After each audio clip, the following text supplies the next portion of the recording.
Qué bueno saludarles, mis amigos, mis hermanos que nos están viendo. Bienvenidos a su canal Verdad y Vida. Aquí tenemos otro episodio número 4, el gran Salvador, sacrificio perfecto. Ya hemos establecido, de acuerdo a la verdad que revelan las Escrituras, que el hombre se encuentra en una situación, en una condición muy triste, muy penosa. Su corazón ha sido corrompido por el pecado. El hombre se encuentra lejos de Dios y por lo tanto es objeto de la ira del único Dios santo y verdadero, quien aborrece el pecado. Recuerdan en el episodio número 2 donde hablamos acerca de en Génesis 3:21, donde el Señor hizo vestiduras de pieles para Adán y Eva. Este evento que ocurrió en Génesis capítulo 3, donde se narra la caída de Adán, nos muestra claramente que fue necesaria la intervención de un tercero, de un mediador, de una víctima, alguien, o en este caso en Génesis capítulo 3, algo, un animal, que se iba a convertir en el receptor de las consecuencias del pecado de Adán y Eva. Y este receptor, este mediador, este tercero, iba a morir en el lugar de Adán y Eva. Para los efectos, el juicio de Dios demandaba la muerte de quien cometiera el pecado. En este caso vemos que Adán y Eva pecaron, sin embargo, no murieron al instante. Así que aquí vemos una provisión de gracia de nuestro Dios Todopoderoso. No tan solamente vemos la expresión de la ira y del juicio de Dios, sino que vemos la expresión de su misericordia, de su gracia, brindando un cordero o una víctima para que cubriera la vergüenza de Adán y Eva a causa del pecado, para eliminar o reemplazar las inútiles hojas de higuera que Adán y Eva utilizaron para cubrir su vergüenza. Ven el panorama, logran ver lo que Dios estaba haciendo en Génesis capítulo 3 desde el mero comienzo para cubrir el pecado del hombre y de la mujer. Si el hombre no puede ofrecer nada que satisfaga la justicia divina de Dios, entonces alguien tiene que ofrecer un sustituto del hombre.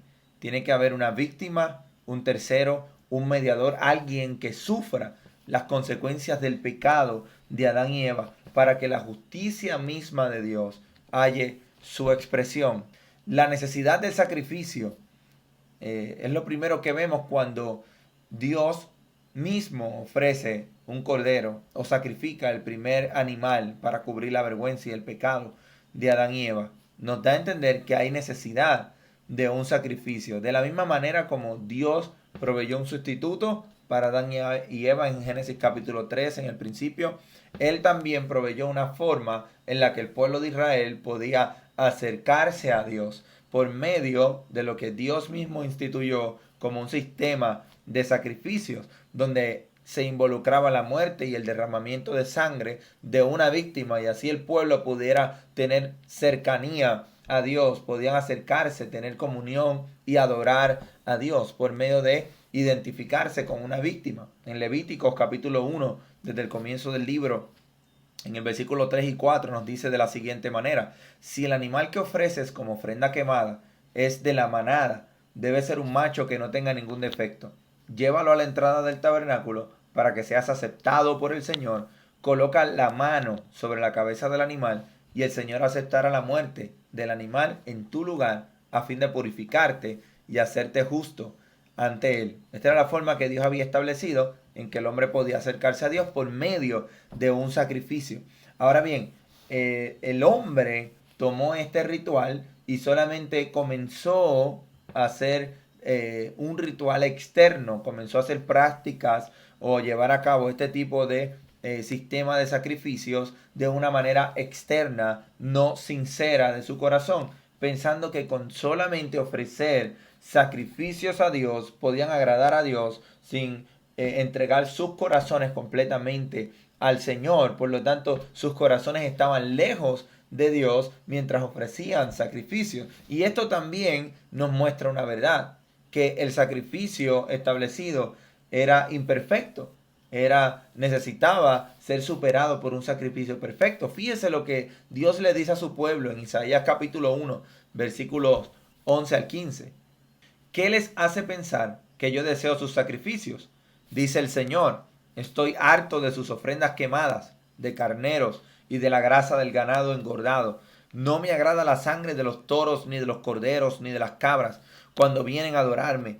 ¿Quién les pidió que desfilaran por mis atrios con toda esa ceremonia? Dejen de traerme sus regalos sin sentido.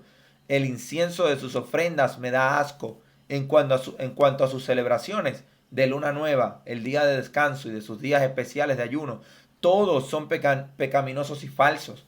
No quiero más de sus piadosas reuniones. Odio sus celebraciones de luna nueva y de festivales anuales. Son una carga para mí. No los soporto.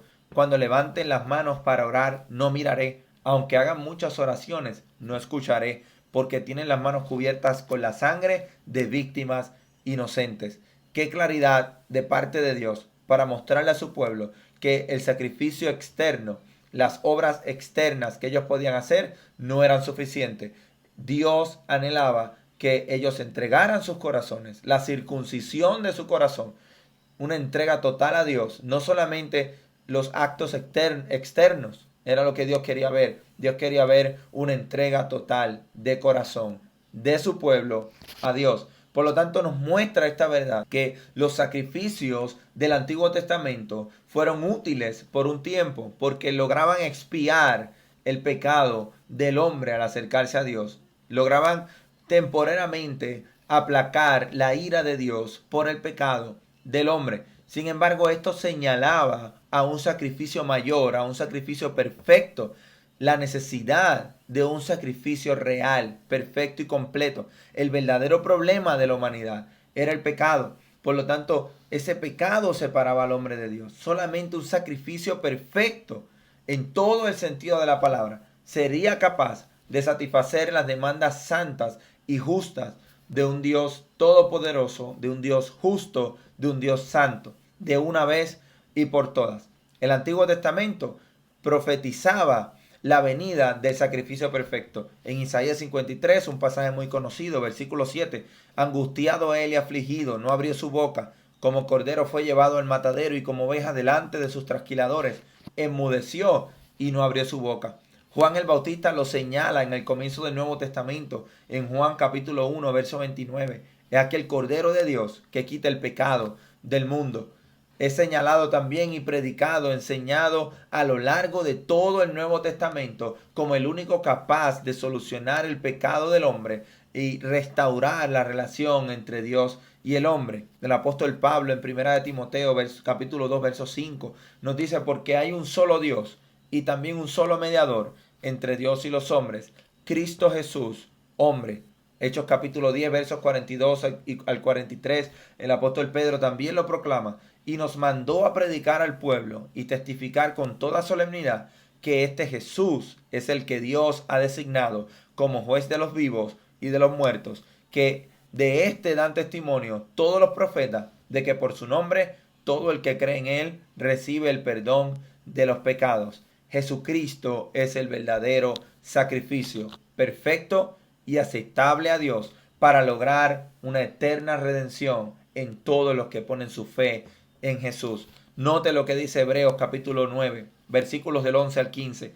Entonces Cristo ahora ha llegado a ser el sumo sacerdote por sobre todas las cosas buenas que han venido. Él entró en ese tabernáculo superior y más perfecto que está en el cielo, el cual no fue hecho por manos humanas, ni forma parte del mundo creado.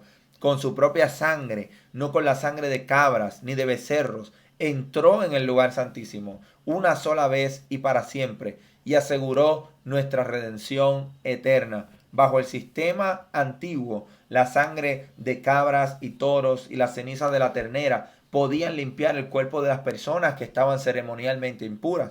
Imagínese cuánto más la sangre de Cristo nos purificará la conciencia de acciones pecaminosas, para que adoremos al Dios viviente. Pues por el poder del Espíritu eterno, Cristo se ofreció a sí mismo a Dios como sacrificio perfecto por nuestros pecados. Por eso Él es el mediador de un nuevo pacto entre Dios y la gente, para que todos los que son llamados puedan recibir la herencia eterna que Dios les ha prometido. Pues Cristo murió para librarlos del castigo por los pecados que habían cometido bajo ese primer pacto. Solo existe uno capaz de agradar a Dios, capaz de complacer el corazón del Padre, capaz de satisfacer las demandas santas y justas de un Dios santo. Solo existe uno capaz de restaurar el desastre causado por el pecado de Adán y Eva en el principio. Los patriarcas en el Antiguo Testamento esperaban con ansias las promesas del Mesías. Los profetas anunciaron con vehemencia la venida del Mesías. Los discípulos, apóstoles, le vieron, le conocieron cara a cara, testificaron acerca del Mesías. La iglesia es edificada sobre el fundamento del Mesías, que era esperado, que fue anunciado y que fue testificado por los apóstoles. Y ahora, confiando en su promesa, la iglesia espera su venida con poder y gran gloria. Solo al Señor Jesucristo sea la gloria, la honra y el imperio por todos los siglos, porque solo Él fue capaz de satisfacer las demandas de un Dios santo, justo, todopoderoso, y solo por medio de Jesús tenemos salvación. Jesús, el sacrificio perfecto. Amigo, pon tu confianza en Él. Nuestras obras no pueden lograr lo que Jesús logró. No hay nada que podamos hacer sobre la faz de esta tierra que pueda satisfacer el corazón de Dios. Solo hay uno y se llama Jesús, quien complace el corazón del Padre. Solamente Él. Pongamos nuestra confianza, pongamos nuestra esperanza en Jesús y en el sacrificio que nuestro amado Señor llevó a cabo en la cruz del Calvario. Solo en Jesús hay salvación.